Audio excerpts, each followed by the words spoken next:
آپ کو آکر خبر دی جاتی گئی کہ حضور آپ کا مکان گر گیا ہے، آپ کے بچے دب گئے اور دب کر ان کا انتقال ہو گیا ہے۔ آپ فرماتے تھے میرا کیا ہے، جس کا تھا اس نے لے لیا، جب تک اس نے مجھے دے رکھا تھا وہ میرے پاس تھا، جب اس نے چاہا اس نے واپس لے لیا، اسی نے دیا تھا نا۔ تھوڑی دیر بعد خبر آئی کہ آپ کے جتنے جانور تھے، ہزارہا اونٹ تھے، بکریاں تھی، ریوڑ کے ریوڑ تھے، سارے جانور جو ہیں وہ مر گئے۔ کسی نے آ کر کہا کہ اب آپ کی جتنی دولت تھی، جتنے جانور تھے وہ بھی مر گئے۔ سبحان اللہ، آپ اللہ کا شکر بجا لاتے، کہتے یا اللہ جو رب کا تھا اس نے واپس لے لیا، اسی کا تھا جتنی دیر چاہا میرے پاس رہا، واپس لے لیا اس نے۔ میں اپنے رب کی رضا پر راضی، میں اس امتحان پر راضی ہوں۔ اللہ اکبر۔ اب کیا ہوا کہ آپ کی تمام کھیتیاں اور جو باغات تھے، بہت بڑی زمینیں تھیں، بڑے بڑے کھیت تھے، وہ بھی سارے کے سارے برباد ہو گئے۔ کسی نے پا کر بتایا کہ حضور اب تو کھیت بھی گئے، اب باغات بھی گئے۔ آپ نے فرمایا کہ جس کا تھا اس نے لے لیا، میں اس کی رضا پر راضی ہوں، جب تک میرے پاس تھا وہ میرے پاس تھا، اب رب نے واپس لینا چاہا تو اس نے لے لیا۔ اب he was empty handed، یعنی اب کچھ بھی نہیں تھا، نہ بچے ہیں، نہ مال ہے، نہ جانور ہے، نہ مکان ہے۔ مگر حضرت ایوب علیہ السلام کی زبان پر پھر بھی شکر ہے، اب بھی شکر ہے، شکوہ نہیں ہے کہ اللہ میں تیری رضا پر راضی ہوں۔ لیکن ابھی امتحان ختم نہ ہوا تھا، اور اس امتحان کے پیچھے بعض مفسرین نے ایک اور قول بھی نقل کیا کہ شیطان نے حضرت ایوب علیہ السلام کو دیکھ کر اللہ کی بارگاہ میں کہا کہ اے مولا یہ تیرا بندہ اس لیے تیرا شکر گزار ہے کہ تو نے اسے بڑا نوازا ہے، بڑا مال دیا ہے، اولاد دی ہے، گھر دیا ہے۔ اب رب کریم نے حضرت ایوب پر امتحان بھیجا تاکہ پتہ چلے کہ میرے نیک بندے امتحان کے بعد بھی صبر کرتے ہیں۔ لیکن اب سب چلا گیا نا، تو شیطان نے کہا کہ ابھی جان تو باقی ہے نا، صحت تو باقی ہے۔ اللہ اکبر۔ مزید آزمائش آئی اور یہ ہوا کہ آپ کو بیمار کر دیا گیا، مبارک جسم پر بڑے بڑے آبلے پڑ گئے، پھوڑے جس کو کہتے وہ پڑ گئے۔ اس حال میں آپ کے سارے دوست بھی آپ کو چھوڑ کے چلے گئے۔ آج کل ویسے بھی حال ایسا ہی ہے جناب، جب تک پیسہ ہے، شہرت ہے، آپ کے پاس کوئی مال ہے تو آس پاس بہت سارے لوگ ہوتے ہیں، مگر جب یہ سب چیزیں چلی جائیں نا تو بعض اوقات ایسی کنڈیشن میں اپنے اور پرائیوں کی جانچ بھی ہو جاتی ہے کہ اب کون کھڑا ہے۔ دوستی مال کے لیے تھی، دوستی شہرت کے لیے تھی، دوستی منصب کے لیے تھی، یا کسی کی ذات سے واقعی خالص دوستی تھی؟ اب کیا ہوا، آپ کے سارے رشتہ دار، سارے دوست بھی دور چلے گئے، سوائے آپ کی فرما بردار زوجہ تھی جن کا نام تھا رحمت بن افراہیم، اور یہ حضرت یوسف علیہ السلام کی پوتی بھی تھی، اللہ کے نبی کی آل سے تھی، وہ آپ کی خدمت کرتی رہی۔ اب جسم پر پھوڑے ہیں، آبلے ہیں، ایک بیوی ہے، نہ پیسہ ہے، نہ مال ہے، نہ بچے ہیں، واٹ ایور جو تھا سب ختم، مگر زبان ہے کہ اس پر پھر بھی اللہ کا ذکر جاری ہے، پھر بھی شکر جاری ہے، پھر بھی صبر ہے۔ بات کرنا آسان ہے جناب، مشکل آئے اور صبر کرے بندہ، اصل امتحان یہ ہے۔ زباں پر شکوائے رنجو علم لایا نہیں کرتے، زباں پر شکوائے رنجو علم لایا نہیں کرتے، نبی کے نام لیوا غم سے گھبرایا نہیں کرتے۔ ہم میں سے کسی پر ایسی آزمائش نہیں آئی نا، چھوٹی موٹی آزمائشیں تو آتی رہیں گی۔ ایک بات یاد رکھنا، یہ زندگی کی جو گاڑی ہے نا، یہ مسائل کے پہیوں پر ہی چلتی ہے۔ ہمیں بعض اوقات کسی کی گاڑی، کسی کا مکان، کسی کا خوبصورت چہرہ، کسی کی مسکراہٹ دیکھ کر لگتا ہے یار یہ تو دنیا کا سب سے سخی آدمی ہے۔ ایسا نہیں، تو یہ نہ سمجھے کہ سارا جہان جناب سخی ہے اور میں اکیلا دکھی ہوں، ایسا نہیں ہوتا، بلکہ ہر اس جہاں میں تقریباً ہر بندہ ایسا ہوتا ہے جس کے ساتھ کوئی نہ کوئی دکھ لگا ہوا ہوتا ہے، کوئی نہ کوئی پریشانی ہے، کسی کو مال کی پریشانی، کسی کو روزگار کی پریشانی، کسی کو بیماری لگی ہے، کسی کو اور ٹینشن ہے۔ تو یہ کبھی بھی نہ سوچے کہ میں زندگی گزاروں گا اور کوئی ٹینشن نہیں آئے گی۔ تیار رہو امتحان کے لیے، امتحان ضرور آنا ہے۔ اب کمال یہ ہے کہ اس امتحان میں پاس کون ہوتا ہے۔ حضرت ابراہیم پر امتحان آیا، زبان پر صبر ہے، شکر ہے، شکوہ نہیں ہے۔ اب کیا ہوا کہ آپ کا سال ہا سال تک یہ محال رہا، یہ 2-4 مہینے کا پرابلم نہیں تھا، کئی سال تک آپ بیمار رہے، آپ کی زوجہ جو ہے وہ خدمت کرتی رہی۔ اچھا یہاں ایک غلط فہمی دور کر دوں کہ کچھ لوگ یہ کہتے ہیں، یہ کتابوں میں پتہ نہیں کچھ کتابوں میں لکھ دیا گیا کہ حضرت ایوب علیہ الصلوۃ والسلام کو معاذ اللہ کوڑ کی بیماری ہو گئی تھی۔ ایسا بالکل نہیں تھا، کوڑ کی بیماری نہیں ہوئی تھی، بلکہ نہ کوڑ ہوا نہ جزام ہوا، آپ کو جسم پر پھوڑے پھنسیاں جن کو کہتے ہیں آبلے نکل آئے تھے، کیونکہ کوڑ کی بیماری وہ ہوتی ہے کہ جس سے لوگ نفرت یا حقارت کرتے ہیں۔ اللہ کے کسی بھی نبی کو کبھی بھی کوئی ایسی بیماری نہیں ہوئی جس کی وجہ سے لوگ اس سے حقارت یا نفرت کریں یا دور بھاگیں، کیونکہ اللہ نے ان نفوس قدسیہ کو، ان نیک بندوں کو، ان منتخب شخصیات کو لوگوں کی ہدایت کے لیے بھیجا ہے۔ ان کو کبھی کوئی ایسی چیز نہیں ہوئی کہ جس سے لوگ گھن کھا کر دور بھاگیں، تو یہ بالکل غلط ہے۔ البتہ آپ کے جسم پر آبلے تھے، پھوڑے تھی، اور اللہ اکبر، آپ اس حال میں کیا رب سے عرض کرتے تھے؟ آپ عرض کرتے تھے، قرآن میں یہ الفاظ موجود ہیں، انی مسنی الضر وانت ارحم الراحمین۔ ترجمہ کیا ہے؟ مجھے تکلیف پہنچی اور تو سب مہر والوں سے بڑھ کر مہر والا ہے، رحم کرنے والوں میں سب سے بڑھ کر رحم کرنے والا ہے۔ یعنی اللہ کی بارگاہ میں یہ عرض کرتے تھے، یا اللہ تکلیف پہنچی ہے، رحم تو نے کرنا ہے، تو ارحم الراحمین ہے۔ زمانے سے نہیں کہتے تھے۔ یہاں ایک اور پرابلم ہے، ہمیں کوئی مسئلہ ہوتا ہے، پرابلم آتی ہے، ہم ساری دنیا سے کہتے ہیں یہ مسئلہ ہو گیا، یہ پرابلم ہو گئی۔ نہیں، ساری دنیا میں سے کوئی آپ کا مسئلہ حل نہیں کر سکتا۔ اس سے بات کرو نا جو مسائل کو حل کرنے والا ہے، اس سے عرض کرو نا جو مصیبت کو دور کرنے والا ہے۔ ادھر ادھر جانے کی بجائے پرابلم یہ ہے، جب بھی مشکل آتی ہے ہم سب کے پاس جاتے ہیں، ہم رب کے پاس نہیں جاتے ہیں۔ جاؤ اس کے پاس جو حل المشکلات ہے، جو مصیبتوں کو حل کرنے والا ہے، اس کی بارگاہ میں فریاد کرو۔ وہ شاعر کتنی پیاری بات لکھتے ہیں نا، یہ بہت سارے لوگوں کے لیے درس ہے جو اپنی پرابلمز کے لیے دنیا والوں کے پاس جاتے ہیں۔ ارے اگر پکارنا ہے تو اللہ کی بارگاہ میں پکارو، التجا کرنی ہے تو اللہ کے حبیب سے عرض کرو نا۔ شاعر لکھتے ہیں، کسی کا احسان کیوں اٹھائیں، کسی کو حالات کیوں بتائیں، کسی کا احسان کیوں اٹھائیں، کسی کو حالات کیوں بتائیں، تمہیں سے مانگیں گے تم ہی دو گے، تمہارے در سے ہی لو لگی ہے۔ ہم اللہ کی بارگاہ میں عرض کریں، اللہ کے حبیب کی بارگاہ میں لو لگائیں۔ دنیا والوں کے پاس کچھ نہیں رکھا، لیکن ہم دنیا والوں کو بتا کر اپنے صبر کا ثواب بھی ضائع کر دیتے ہیں۔ دیکھو حضرت ایوب علیہ السلام کا صبر، کسی سے نہ کہا، اللہ کی بارگاہ میں عرض کرتے رہے۔ اب آپ کی آزمائش کا وقت پورا ہوتا ہے، دعا کرتے رہے، التجا کرتے رہے، صبر کرتے رہے۔ حکم ہوا کہ اپنا پاؤں زمین پر مارو۔ حضرت ایوب علیہ السلام نے پاؤں زمین پر مارا تو زمین سے ایک چشمہ پھوٹ اٹھا۔ حکم الہی سے حکم دیا گیا کہ اب اس پانی سے غسل کرو۔ آپ نے جب اس پانی سے غسل کیا تو آپ کی تمام بیماریاں دور ہو گئیں۔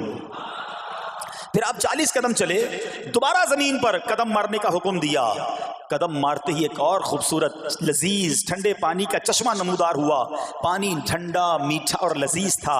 اب آپ نے وہ پانی پیا تو آپ کے باطن میں نور ہی نور پیدا ہو گیا، اور آپ کو اعلیٰ درجے کی صحت اور نورانیت حاصل ہو گئی۔ اور سنو، میرا رب تو قادر ہے نا، اللہ تعالیٰ نے آپ کی وہ ساری اولاد جو دب کر کئی سال پہلے مر گئی تھی، انتقال فرما گئے تھے، اللہ نے ان تمام اولاد کو پھر زندہ فرما دیا، اور آپ کی بیوی کو دوبارہ جوانی بخشی، اور اب اس کے بعد بھی آپ کی کثیر اولاد ہوئی۔ سنو سنو، جو جانور چلے گئے تھے نا، اللہ نے مویشی، اسباب، وہ خزانہ اس سے زیادہ آپ کو پھر سے عطا فرما دیا۔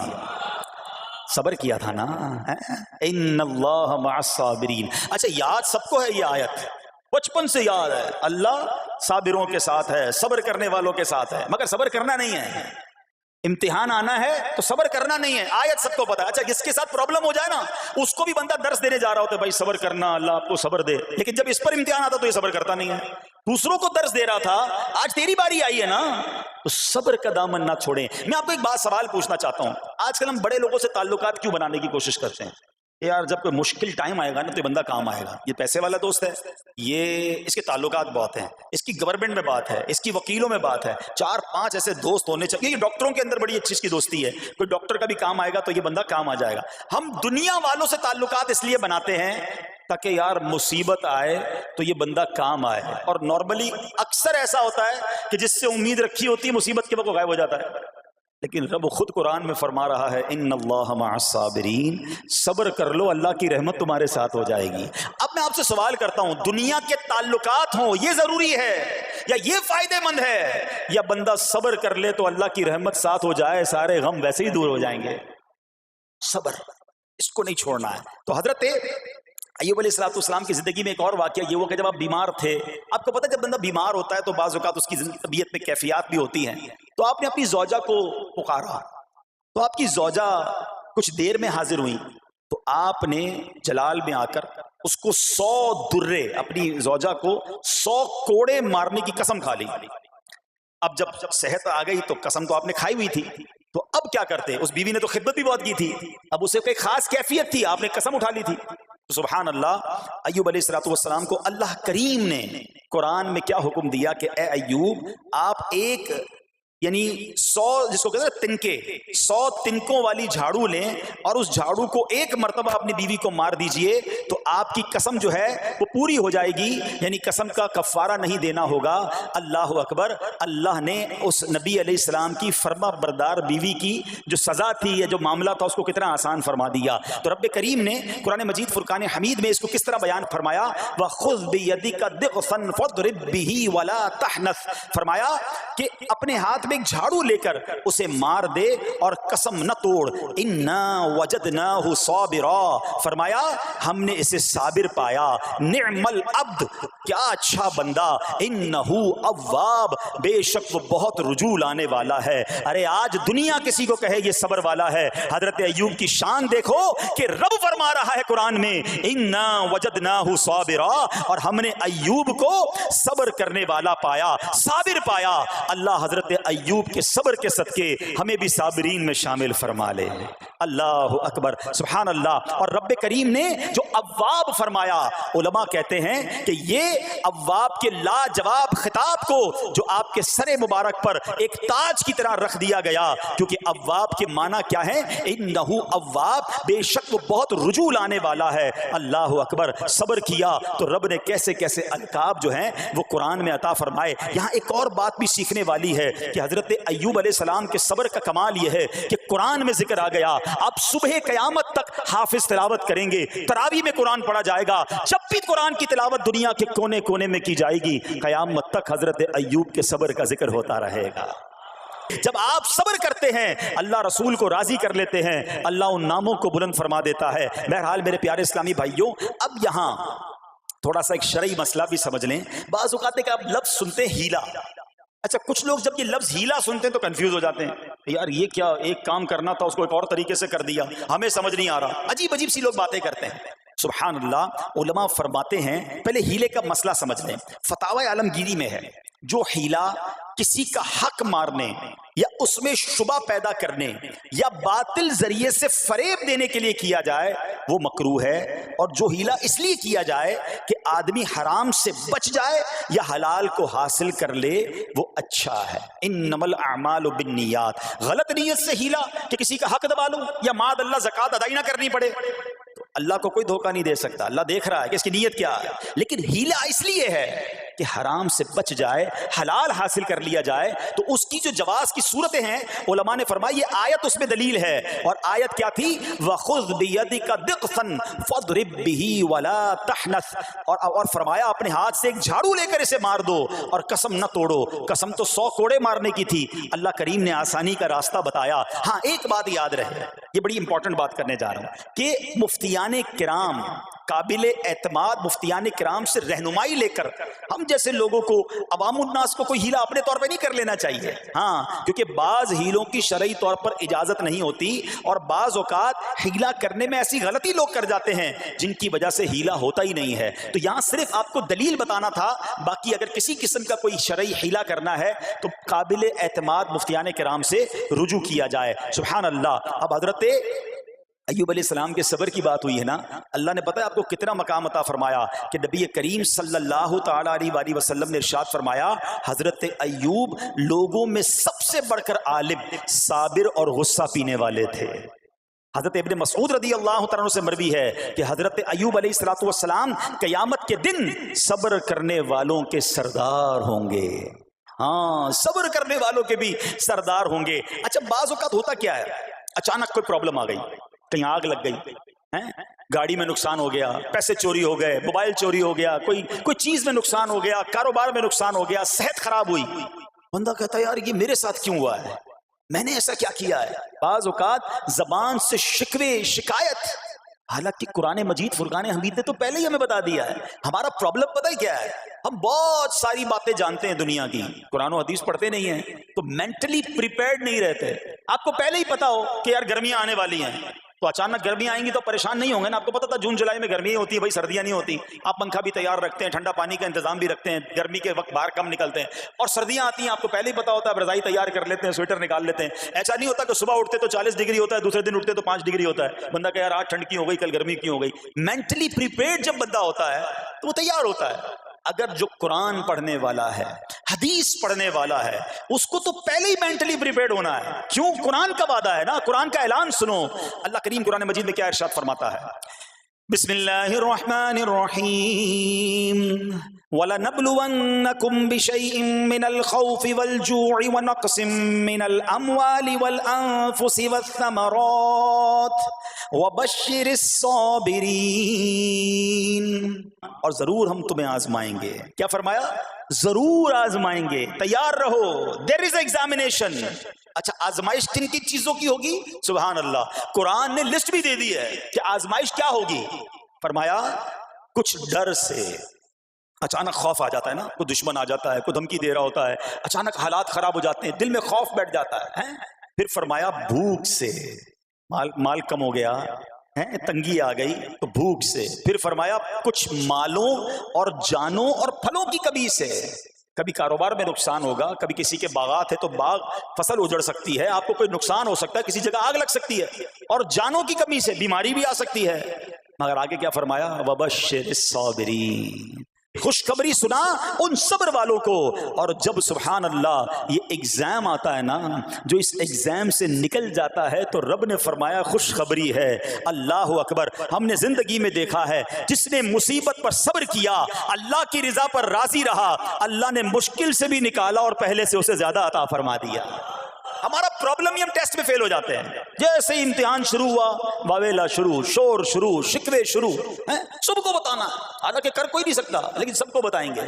نہ کرو ایسا, میں جانوں میرا رب جانے, مجھے کیوں کسی کو بتانا ہے. ہاں وہ کریم ہے, وہ دیکھ رہا ہے کہ میرا بندہ صبر کر رہا ہے. سبحان اللہ. حضرت سیدنا امام ابو جعفر محمد بن جریر طبری تفسیر طبری میں اس آیت مبارک کے تحت فرماتے ہیں, یعنی ہم تمہیں دشمن کے خوف, قحط سالی, شدید بھوک و فقر و فاقہ, فصلوں کی کمی, مقاصد کے حصول میں مشکلات, کفار سے جنگ کے دوران افرادی قوت میں کمی, اور اہل و عیال کی موت وغیرہ کے ذریعے آزمائیں گے. اور یہ سب چیزیں بطور امتحان ہوں گی تاکہ تمہارے سچے جھوٹوں سے اور اہل بصیرت منافقوں سے جدا ہو جائیں. یعنی اس ٹیسٹ میں پتہ چل جائے گا کون اللہ والا ہے, کون صبر والا ہے, کون اللہ کی رضا پر راضی رہنے والا ہے. سنو سنو, جب یہ تکلیف آتی ہے نا تو اس کا پھر اجر کتنا ملتا ہے. شہنشاہ نبوت, مخزن جود و سخاوت صلی اللہ تعالی علیہ وسلم نے ارشاد فرمایا, جو دنیا میں ہی اپنی ہر خواہش کی تکمیل کر لے تو یہ چیز آخرت میں اس کے اور اس کی خواہش کے درمیان آڑ اور پردہ بن جائے گی. اور جو مالداروں کی زینت کی طرف اپنی نگاہیں دراز کرے تو وہ آسمان والوں کے سامنے بے عزت ہو جاتا ہے. اور جو شدید بھوک پر صبر کرے, اللہ عز و جل اس کو جنت الفردوس میں جہاں چاہے گا ٹھکانہ عطا فرمائے گا. ہاں ہر چیز پوری ہو جائے, جو چاہیے وہ مل جائے, یہ نہیں ہونا چاہیے. کچھ نہ کچھ آزمائشیں آئیں گی, اور اگر سب ادھر مل گیا تو ادھر پھر کیا ملے گا. ہم اللہ سے یہ دعا کرتے ہیں کہ ادھر بھی عطا فرمائے, ادھر بھی محروم نہ کرے. ہاں ہمیں ڈرتے بھی رہنا چاہیے کہ یار میں جو مانگتا ہوں ادھر مل جاتا ہے, کہیں وہاں محروم نہ رہ جاؤں. تو آزمائش آئے تو صبر کرنا چاہیے, اللہ کی رضا کے طور پہ زندگی گزارنی چاہیے. ایک بار نبی پاک علیہ الصلوۃ والسلام انصار کے پاس تشریف لے گئے, تو فرمایا کیا تم مومن ہو؟ بڑا بڑا کمال کا سوال جواب ہے, ذرا غور کیجئے گا. ہمارے پاس بھی کوئی آ کر کہے کہ کیا تم مومن ہو, تو ہم کیا جواب دیں گے؟ صحابہ خاموش رہے. سیدنا فاروق اعظم نے کہا حضور ہاں ہم مومن ہیں. شاید ہمارا بھی جواب یہی ہوگا مومن ہیں. مگر اگلا سوال سنو نبی پاک علیہ الصلوۃ والسلام کا. فرمایا کہ اگر تم مومن ہو تو تمہارے ایمان کی علامت کیا ہے؟ ہاں اب ہم سے کوئی یہ سوال کرے تو ہم جواب کیسے دیں گے؟ بھائی تم کہہ رہے ہو مومن ہیں, واٹ از دا سمٹمز, کوئی نشانی, کوئی علامت تو بتاؤ نا. اب یہ سوال کرنے والے کون ہیں؟ پیارے آقا صلی اللہ تعالی علیہ وسلم صحابہ سامنے بیٹھے ہیں، ارشاد فرمایا مومن ہو تو علامت کیا ہے؟ تو کیا شاندار جواب دیا کہ صحابہ کرام نے کہ ہم جب فراخی کی حالت ہوتی ہے نا، آسانی ہوتی ہے تو ہم شکر ادا کرتے ہیں، جب آزمائش آتا ہے، کوئی پرابلم آتی ہے، ہم صبر کرتے ہیں اور اللہ کے فیصلے پر راضی رہتے ہیں۔ نبی اکرم علیہ الصلوۃ والسلام نے جواب میں کیا فرمایا؟ رب کعبہ کی قسم تم مومن ہو۔ تو پتہ یہ چلا کہ مومن ہونے کی نشانی یہ ہے کہ جب اچھے دن آئیں تو شکر کرے اور مشکل کے دن آئیں تو اللہ کی رضا پر، اللہ کے فیصلوں پر راضی رہے، صبر کرے۔ اب آؤ سوال کرتے ہیں، اچھے دن آتے ہیں تو ہم کیا کرتے ہیں؟ ارے بھائی میں تو انتظار میں تھا، تھوڑے پیسے آئیں تو فلاں عیاشی کروں، فلاں گناہ کروں، تھوڑے پیسے تھے تو وہ کام ہی نہیں کر پا رہا تھا، اب تو موقع میں لگا ہے، اب تو دن آئے ہیں۔ معاذ اللہ، جس کو اللہ نعمتیں دیتا ہے، فراخی دیتا ہے، تو وہ اللہ کی نافرمانی میں لگ جاتا ہے، اور جب اس کو کوئی آزمائش بھیجتا ہے تو وہ ناشکری کہہ کر، بلکہ بعض اوقات تو کفریہ کلمات منہ سے نکال کر ایمان سے بھی ہاتھ دھو بیٹھتا ہے۔ ایسا نہیں ہونا چاہیے۔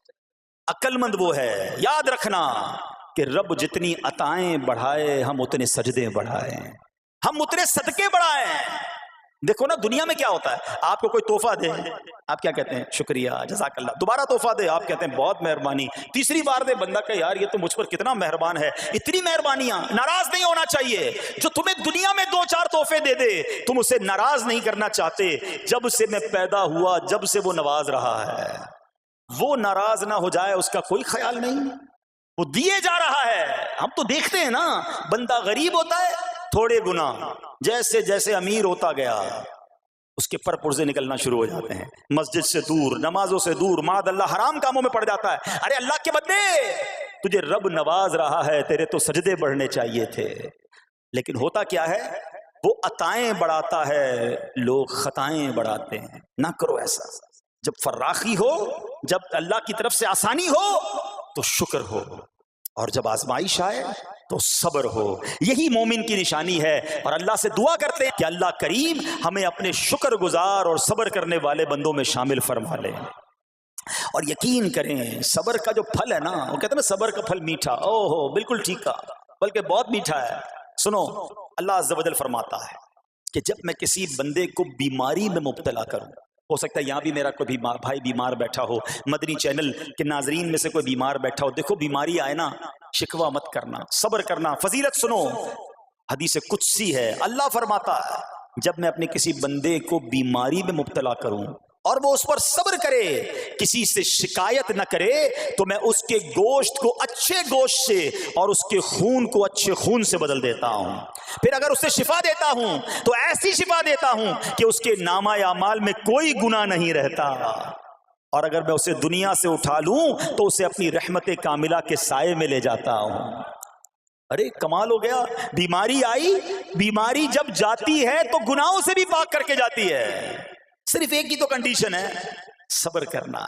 بیماری آئی، صبر کرنا، ہاں کسی سے بات نہ کریں، شکوہ نہ کریں، اللہ کی بارگاہ میں عرض کریں مولا تیری مہربانی، ہاتھ میں درد ہے باقی جسم تو سلامت ہے، اے اللہ آنکھ میں درد ہے باقی جسم تو سلامت ہے، اے اللہ گردوں میں پرابلم ہے میرا باقی جسم تو سلامت ہے، یہ بھی تیری مہربانی ہے۔ اللہ کرے کہ ہم شکر گزار بندے بن جائیں، کیونکہ یہ بیماری تو ہمارے گناہ معاف کروانے آئی تھی، مگر افسوس یہ ہے کہ جو گناہ معاف کروانے والا کام ہمارے ساتھ ہوا اس میں بھی ہم نے اللہ کو ناراض کر دیا اور شکوے شکایات کی۔ سنو سنو، اس نے اخلاق کے پیکر، نبیوں کے تاجور صلی اللہ تعالی علیہ وسلم نے ارشاد فرمایا، ابھی تو صرف بیماری کی بات ہوئی نا، اب آؤ اگر کسی کو کاروبار میں نقصان ہو گیا، کسی کے پیسے کم ہو گئے، کسی کی جان و مال کا کوئی نقصان ہوا، کوئی آگ وغیرہ لگ گئی، سنو اللہ کے حبیب علیہ الصلوۃ والسلام فرماتے ہیں کہ اللہ ارشاد فرماتا ہے، پھر حدیث قدسی ہے کہ جب میں اپنے کسی بندے کے بدن یا اس کے مال یا اس کی اولاد کی طرف کوئی سختی بھیجوں، پھر وہ صبر جمیل کے ساتھ اس کا استقبال کرے، تو قیامت کے دن مجھے اس سے حیا آئے گی کہ میں اس کے لیے میزان قائم کروں یا اس کا نامہ اعمال کھولوں۔ ہائے ہائے ہائے، سمجھتے ہو اس کا مطلب؟ اللہ فرما رہا ہے مجھے حیا آئے گی کہ اپنے بندے سے اب کیا حساب لوں. جب آزمائش بھیجی تھی تو اس نے صبر کیا تھا, اس نے شکوہ نہیں کیا تھا. خدا کی قسم میں آپ سے پوچھتا ہوں, میرا کوئی نقصان ہو جائے اور قیامت کے دن میرا نامہ اعمال نہ کھولا جائے, مجھے اللہ کی بارگاہ میں حساب نہ دینا پڑے, مجھے بتاؤ یہ دنیا کے حساب نقصان کی کیا حیثیت ہے اگر ادھر بخشا جائے. سنو تو صحیح, رب فرما رہا ہے کہ مجھے حیا آتی ہے کہ اس کے لیے میزان قائم کروں یا اس کا نامہ اعمال کھولوں. ارے یہ ساری دنیا کی دولت, یہ ساری دنیا کی آسائش ایک طرف, اگر قیامت کے دن حساب کتاب میں آسانی مل جائے, اللہ بلا حساب جنت میں داخل کر دے, اس سے بڑھ کر کوئی نعمت نہیں. مگر آج افسوس یہ ہوتا ہے کہ اگر کسی پر امتحان آتا ہے وہ اس امتحان میں فیل ہو جاتا ہے. اس حدیث میں ایک لفظ استعمال ہوا صبر جمیل کے ساتھ. اب یہ بھی بڑا مسئلہ ہے کہ لوگوں کو یہی نہیں پتا کہ صبر جمیل ہے کیا. لوگ کہتے تو بہت ہیں اللہ پاک آپ کو صبر جمیل عطا فرمائے, اب اس سے پوچھو بھائی صبر جمیل کی تعریف کیا ہے, تو پھر تعریف نہیں پتا ہوتی. یہ کسی جمیل بھائی کا صبر نہیں ہے کہ جس کو صبر جمیل کہا جاتا ہے. صبر جمیل کی تعریف سمجھو. علماء کہتے ہیں کسی مصیبت زدہ اور غیر مصیبت زدہ کو برابر میں دیکھو مگر دونوں میں کوئی فرق نظر نہ آئے. یعنی چہرہ بھی نہ بتائے کہ وہ کسی مشکل میں ہے, اس کی عادتیں بھی نہ بتائیں کہ وہ کسی پرابلم میں ہے, یعنی اس کو دیکھ کر پتہ ہی نہ چلے کہ وہ بڑی مشکل میں ہے. فرمایا یہ ہے صبر جمیل. مگر آج ہمارا حال یہ ہے, ہمارا چہرہ بتا دیتا ہے بھائی خیر تو ہے, بڑی ٹینشن میں ہو, ہاں یار کیا کروں بس موبائل ٹوٹ گیا, ارے بھائی بڑی چہرے پہ بڑی ہوائیاں اڑ رہی ہیں, بس کیا کروں جناب آج 5,000 روپے کھو گئے. 5,000 روپے کھو جائیں, چھوٹا سا نقصان ہو جائے, ہمارا چہرہ بتا دیتا ہے کہ ہمارے ساتھ کوئی معاملہ ہوا ہے. صبر جمیل یہ ہے کہ دیکھ کر کوئی پہچان ہی نہ سکے کہ یہ بندہ کتنی مشکل میں ہے, چاہے اندر کتنی تکلیف میں ہو, دنیا والوں کو نہ بتائے کیونکہ وہ رب کا بندہ ہے, وہ اللہ کی بارگاہ میں فریاد کرے. یہ صبر جمیل ہے اور اللہ اسے ہم سب کو نصیب فرمائے. ہاں یہ بڑی کمال کی بات ہے. ہم کیا کرتے ہیں سارے جہان کو بتاتے ہیں, اچھا پھر آخر میں لوگ کہتے بھی ہیں جب پورے محلے کو بتا دیا نا پھر اس کے بعد کہتے ہیں بس کیا کریں بھائی صبر ہی کر رہے ہیں. اب آپ صبر نہیں کر رہے حضرت, ہاں آپ کا صبر چلا گیا, آپ نے ساری دنیا کو تو بتا دیا. صبر یہ ہے کہ صبر پہلے صدمے پر ہوتا ہے. جیسے ہی آپ کو کوئی صدمہ لگا نا, اب آپ جانے رب جانے, نہ بتائیں کسی کو, ٹھیک ہے وہ الگ بات ہے آپ کسی کو دعا کے لیے کہہ دیں, لیکن بڑا نقصان ہو گیا, بڑی مشکل ہو گئی, بڑی پریشانی ہو گئی, اس سے حل تو کوئی نہیں ہونا. اچھا ہمارا ماجرا ایک اور بھی بڑا عجیب ہے, مشکل ہو جائے تو سب کو بتاتے ہیں, آسانی ہو جائے تو پھر کسی کو نہیں بتاتے. 5,000 کا نقصان سارے محلے کو پتا ہے, 50,000 کا فائدہ ہوا پھر کسی کو بتایا آپ نے؟ نہیں یار بتاؤں گا تو نظر لگ جائے گی. گھر والوں کو تو بالکل بھی نہیں بتاؤں گا, خرچہ بڑھا دیں گے. گھر والوں کو ساری ٹینشن کی خبریں جا کے دے رہے ہوتے ہیں, مارکیٹ میں بڑا نقصان ہو گیا, آج بڑا مندہ ہے, ارے بھائی کاروبار بالکل نہیں ہے, تاکہ گھر والوں کا خرچہ روک سکے. اور جیسے ہی کاروبار اچھا ہو گیا گھر جاتے پھر بھی وہی والا منہ بنا لیتے ہیں تاکہ ان کو پتہ نہ چلے میں بڑے پیسے کمانے لگا ہوں. یہ نہ کیا کریں. ہاں ٹینشن آپ کسی کو بتا کر اپنا صرف ثواب ضائع کرتے ہیں, باقی کچھ نہیں ہوتا. کرنا رب نے ہے, اور یہ اگر آزمائش میرے درجے بلند کرنے آئی ہے, اگر یہ آزمائش مجھے اللہ کے قریب کرنے آئی ہے تو پھر تو اس کا استقبال ہونا چاہیے نا. ہاں ہمارے بزرگان دین تو آزمائشوں کا استقبال کیا کرتے تھے. اور سنو یہاں ہو سکتا ہے کہ میرا کوئی نابینا بھائی بیٹھا ہو, بعض اوقات ایسا بھی ہوتا ہے کہ اچانک کسی کی بینائی چلی جاتی ہے, آنکھیں ٹھیک ہوتی ہیں اور اچانک ایکسیڈنٹ ہوا یا کوئی واقعہ ہوا ہے, بہت بڑی آزمائش. اللہ اس آزمائش سے ہمیں محفوظ رکھے. مگر دیکھو میرے رب کی شان دیکھو, جب بھی کوئی تکلیف آتی ہے نا بندہ صبر کرے, اس تکلیف کا اجر تیار ہے, اس کا کمال سے اس کی رحمت تیار ہے, رحمت کی برسات تیار ہے. سنو اللہ فرماتا ہے کہ اے جبرائیل جب میں اپنی کسی بندے کی بینائی لے لوں تو اس کا اجر یہ ہے کہ میں اسے اپنے دیدار سے مشرف فرماؤں گا. ہاں آنکھیں گئی ہیں مگر اللہ فرماتا ہے میں اپنا دیدار کرواؤں گا, بس صرف صبر کرنا ہے. اسی طرح میرے پیارے اسلامی بھائیوں, بعض لوگوں کے یہاں بچے کا انتقال ہو جاتا ہے, چھوٹے چھوٹے بچوں کا انتقال ہو جاتا ہے, یا بعض اوقات پیدائشی بچہ مرا ہوا ہوتا ہے پیدا, اس کا انتقال ہو جاتا ہے, یا بعض اوقات ولادت سے پہلے ہی بچہ ضائع ہو جاتا ہے. بہت شور, بڑا واویلا, بڑا رونا پیٹنا گھروں میں ہوتا ہے. مت کیا کرو ایسا, یقین کریں یہ بہت بڑا انعام تمہیں ملنے جا رہا ہے. ایسا نہ ہو یہ رونا پیٹنا، یہ بے صبری، یہ اللہ کی بارگاہ میں شکوے شکایات، اتنے بڑے تم اجر سے محروم رہ جاؤ۔ سنو، اللہ کے آخری نبی صلی اللہ تعالی علیہ وسلم نے فرمایا جس مسلمان جوڑے کے 3 بچے انتقال کر جائیں، اللہ عز و جل ان بچوں پر فضل و رحمت کرتے ہوئے ان دونوں یعنی ماں باپ کو جنت میں داخل فرمائے گا۔ صحابہ کرام نے عرض کی کسی کے 2 بچے، فرمایا 2 بچے بھی، پھر عرض کی اور 1، فرمایا 1 بھی، پھر فرمایا اس ذات کی قسم جس کے قبضہ قدرت میں میری جان ہے، جس عورت کا کچا بچہ فوت ہو جائے یعنی حمل ضائع ہو جائے اور وہ اس پر صبر کرے تو وہ بچہ اپنی ماں کو اپنی ناف کے ذریعے کھینچتا ہوا جنت میں لے جائے گا۔ یہ تو جنت کا ٹکٹ تھا، مگر شکوے شکایات الامان والافیز، گھر میں موت میت کو نقصان ہو جائے، ہماری عورتیں ہمارے گھر کے افراد وہ واویلا کرتے ہیں۔ معاذ اللہ، بعض اوقات تو کفریہ کلمات زبان پر ہوتے ہیں، معاذ اللہ ثم معاذ اللہ، کہتے کہ اللہ کو ہمارا ہی گھر ملا تھا، اتنے چھوٹے بچے کا کیا قصور تھا؟ استغفر اللہ۔ یہ تمہارے جملے، ایک تو گھر میں مصیبت پہلے ہی آئی ہوئی ہے اور تم اللہ پر اعتراض کر کے معاذ اللہ، اللہ کو ظالم کہہ کے اپنا ایمان بھی ضائع کر بیٹھے، یہ تو اس سے بڑی مصیبت ہو گئی نا۔ تو نہ کریں ایسا، سیکھو۔ آج میں نے آپ کے سامنے حضرت ایوب علیہ السلام کی سیرت اور قرآنی واقعہ بیان کیا کہ سب کچھ چلا گیا مگر وہ اللہ کی رضا پر راضی تھے، رب نے انہیں صبر کرنے والا بندہ بھی فرمایا اور ساری نعمتیں پہلے سے زیادہ عطا فرما دی۔ ہاں بالکل نوازا جائے گا، صبر کا دامن اگر نہ چھوڑیں۔ سنو ہمارے اسلاف کیسے صبر کرتے تھے۔ حضرت سیدنا فتح موصلی رحمۃ اللہ تعالی علیہ کی زوجہ محترمہ رضی اللہ تعالی عنہا کا پاؤں پھسل گیا اور ان کا ناخن ٹوٹ گیا، وہ مسکرانے لگی۔ اللہ اکبر، کبھی کبھی ہمارا بھی ناخن ٹوٹا ہوگا، بہت تکلیف ہوتی ہے، ناخن ٹوٹے تو جان نکل جاتی ہے، مگر آپ مسکرانے لگی۔ کسی نے پوچھا کہ آپ کو ناخن ٹوٹنے کا درد نہیں ہوا، آپ مسکرا رہی ہیں؟ تو فرماتی ہیں کہ اس درد پر جو ثواب ملے گا نا، مجھے درد پر صبر کروں گی اور جو مجھے اس پر ثواب ملے گا تو اس ثواب کے تصور نے میرے درد کی تلخی کو دور کر دیا۔ ہائے ہائے ہائے، یہ ہیں اللہ والے۔ ہاں صبر کرنا کوئی ان سے سیکھے۔ میرے پیارے اسلامی بھائیوں، احادیث میں روایتوں میں یہ مضمون ملتا ہے کہ اللہ کریم کی بارگاہ میں بندے کا کوئی درجہ رکھا ہوتا ہے، یعنی اللہ کی رضا یہ کہ بندہ اس سٹیج تک پہنچ جائے، اس درجے تک پہنچے، مگر وہ نماز کے ذریعے، روزوں کے ذریعے، عبادتوں کے ذریعے اس درجے تک نہیں پہنچتا، پھر اللہ اس پر آزمائش بھیجتا ہے کہ میرا بندہ صبر کر لے تاکہ صبر کر کے اس درجے کو حاصل کر لے۔ ہائے ہائے، یعنی مجھ پر کوئی آزمائش آئی تھی میرے درجے بڑھانے، مگر ہائے میری بے صبری کہ میں نے وہ درجہ پانے کا موقع ضائع کر دیا، میں نے وہ ثواب پانے کا موقع ضائع کر دیا۔ خدا را یاد رکھنا، اگر کسی آزمائش سے گزر رہے ہو تب بھی، اور اگر آئندہ کوئی آزمائش آئے، صبر کا دامن نہ چھوڑنا، یہ تصور کر لینا کہ یہ میرے گناہ معاف کرنے کا ذریعہ بن رہا ہے، یہ میرے درجے بڑھانے کا ذریعہ بن رہا ہے۔ اور سنو، جب مصیبت آئے تو پڑھنا کیا ہے؟ رسول اللہ صلی اللہ تعالی علیہ وآلہ وسلم نے فرمایا جو مصیبت کے وقت انا للہ و انا الیہ راجعون کہتا ہے تو اللہ عز و جل اس کی پریشانی دور فرما دیتا ہے اور اس کے کام کا انجام اچھا فرماتا ہے اور اسے ایسا بدل عطا فرماتا ہے جس پر وہ راضی ہو جاتا ہے۔ تو یہ پڑھ لیں، لیکن شکوہ نہ کریں، دنیا والوں کو بتانے کی حاجت نہیں۔ اچھا، وہ جو میں بات کر رہا تھا کہ تکلیف سب کو بتانی ہے اور راحت کے بارے میں کسی کو کوئی شکر کرتا ہوا نظر نہیں آتا۔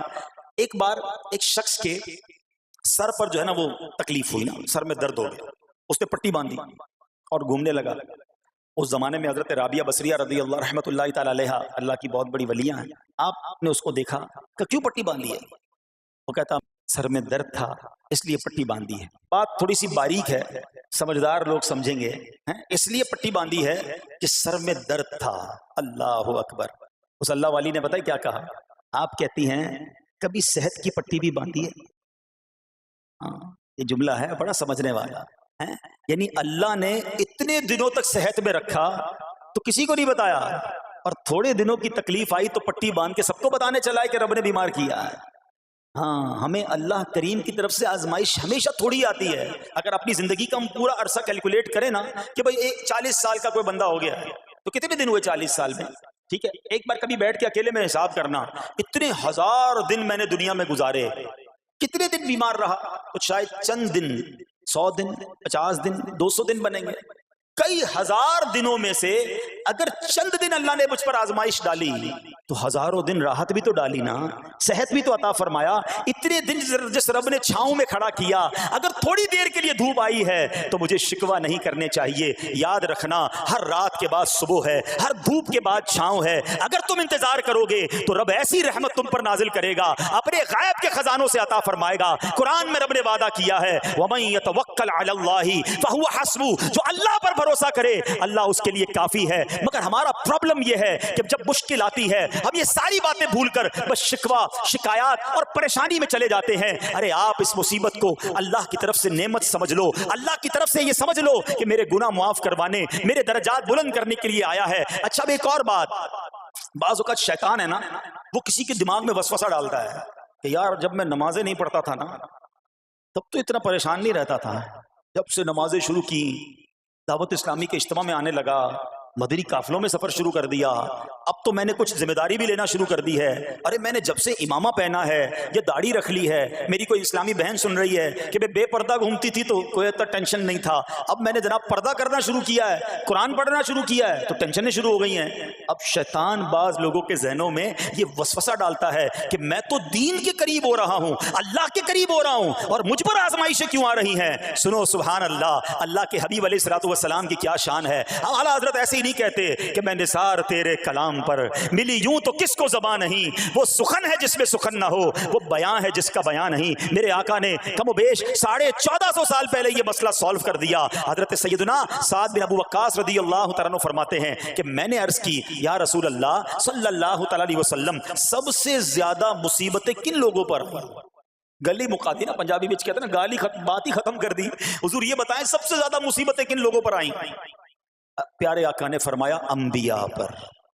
اللہ اکبر، اللہ کے سب سے قریب تو انبیاء ہیں نا، انبیاء پر، پھر ان لوگوں کے بعد جو لوگ بہتر ہیں، پھر ان کے بعد جو بہتر ہیں۔ سنو اب اگلا جملہ، بندے کو اپنی دینداری کے اعتبار سے مصیبت میں مبتلا کیا جاتا ہے۔ اگر وہ دین میں سخت ہوتا ہے اس کی آزمائش بھی سخت ہوتی ہے، اگر وہ دین میں کمزور ہوتا ہے تو اللہ عز و جل اس کی دینداری کے مطابق اسے آزماتا ہے۔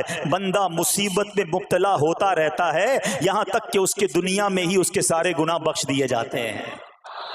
گویا اللہ کی یہ رحمت ہے کہ بندہ بڑا نیک ہو رہا ہے، رب چاہتا ہے کہ اس بندے پر آزمائش بھیجوں، میرا نیک بندہ صبر کرے، اس کے گناہ معاف ہو جائیں اور میرے پاس آئے تو اس کو جنت میں داخل کر دوں۔ اللہ اکبر۔ اے پیارے اسلامی بھائیو یاد رکھنا، اب جو میں نے ایک سوال قائم کیا تھا نا کہ یار میں تو دین کے قریب، میں تو اللہ کے قریب ہونے کی کوشش کر رہا ہوں اور ایک کے بعد ایک آزمائش آ رہی ہے، یہ کیا ہے؟ اب ایک اور حدیث سن لو، سبحان اللہ۔ حضرت سیدنا انس رضی اللہ تعالیٰ عنہ سے روایت ہے، سرکار والا تبار، ہم بے قصوں کے مددگار، شفیع روز شمار، دو عالم کے مالک و مختار صلی اللہ تعالی علیہ وآلہ وسلم نے فرمایا، جب اللہ عز و جل کسی بندے سے محبت فرماتا ہے، سننا ذرا غور سے، اللہ عز و جل جب اپنے کسی بندے سے محبت فرماتا ہے یا اسے اپنا دوست بنانے کا ارادہ فرماتا ہے تو اس پر آزمائشوں کی بارش فرما دیتا ہے۔